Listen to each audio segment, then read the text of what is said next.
Asisten rumah tangga Verdi Sambo, Susi, menyempatkan diri untuk memeluk sang majikan setelah sidang lanjutan kasus pembunuhan Brigadir J, Selasa 8 November 2022 di Pengadilan Negeri Jakarta Selatan.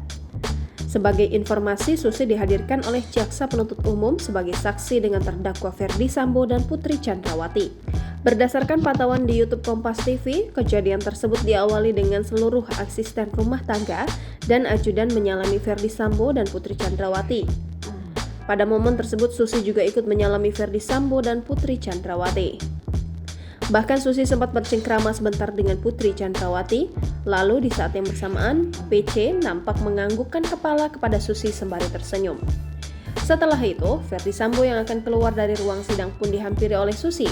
Kemudian Susi pun memeluk sang majikan dan dibalas dengan senyuman dari Verdi Sambo.